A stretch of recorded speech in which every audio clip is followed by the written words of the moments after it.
দরজায় কড়া নাড়ছে পবিত্র ঈদুল আজহা। তবে ইরাকের রাজধানী বাগদাদের পশুর হাটগুলোতে আগের সেই চিরচেনা জৌলুস ও ভিড় এবার অনুপস্থিত। সাধ্যের মধ্যে কুরবানির পশু কিনতে এসে চরম হতাশায় ভুগছেন সাধারণ মধ্যবিত্ত ও নিম্নবিত্ত মানুষ। প্রতি বছর নিয়ম করে কুরবানি দিলেও এবার পশুর দাম সাধারণের নাগালের এতটাই বাইরে যে অনেকের পরিবারের পক্ষেই এই ধর্মীয় রীতি পালন করা কঠিন হয়ে পড়েছে।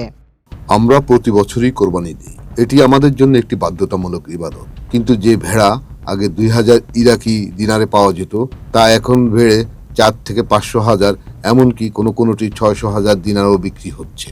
সাধারণ বা দরিদ্র মানুষ এত অর্থ কোথায় পাবে? আমি সকাল থেকে পকেটে 4000 দিনার নিয়ে ঘুরছি, কিন্তু এই দামে নেওয়ার মতো কোনো উপযুক্ত ভেড়া খুঁজে পাচ্ছি না। ব্যবসায়ীরা জানান, আঞ্চলিক ভূরাজনীতিও এই সংকটের জন্য দায়ী। ইরান ও মার্কিন ইসরায়েলের যুদ্ধের কারণে পারস্য উপসাগরের ঐতিহ্যবাহী ও সহজ নৌপথগুলো এড়িয়ে চলতে হচ্ছে। ফলে আমদানিকৃত পশুখাদ্য এখন তুরস্ক ও জর্ডান হয়ে দীর্ঘ এবং অত্যন্ত ব্যয়বহুল পথ পেরিয়ে ইরাকে পৌঁছচ্ছে। এতে পরিবহন খরচ ও সময় দুই বাড়ছে, যার সরাসরি প্রভাব পড়ছে পশুর দামের উপর। দাম বাড়ার একমাত্র কারণ পশু খাদ্যের মূল্যবৃদ্ধি। যে ভেড়ার দাম আগে 300 থেকে 400,000 দিনার ছিল, এখন তা প্রায় 1 মিলিয়ন দিনারে ঠেকেছে। কারণ 1 টন পশু খাদ্যের দাম 250,000 দিনার থেকে বেড়ে 8 থেকে 900,000 দিনার হয়েছে। আমদানিকারকরা বাজার নিয়ন্ত্রণ করছে। আগে কৃষকরা সরকার থেকে জ্বালানি, সার সহ সবকিছু ভর্তুকি পেত, যা এখন আর নেই।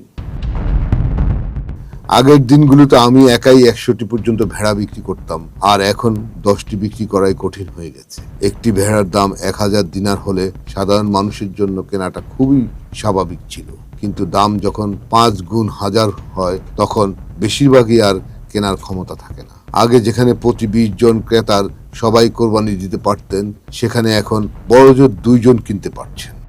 কৃষি কর্মকর্তাদের মতে, ইরাকের প্রাকৃতিক চারণভূমি কিছুটা উন্নতি হলেও পর্যাপ্ত পশুখাদ্য বা ভুসি জোগাড় করতে তীব্র সংকটে পড়েছেন খামারিরা।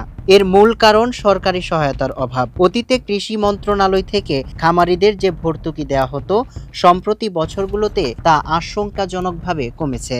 ফলে স্থানীয়ভাবে উৎপাদিত বার্লি বা জব দিয়ে এই বিশাল চাহিদা মেটানো কোনোভাবেই সম্ভব হচ্ছে না।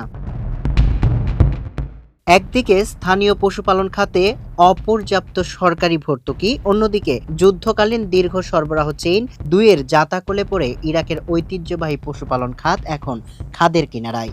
আর এর চূড়ান্ত খেসারত দিতে হচ্ছে সাধারণ কোরবানিদাতাদের। সামিউল ইসলাম, মানবকণ্ঠ।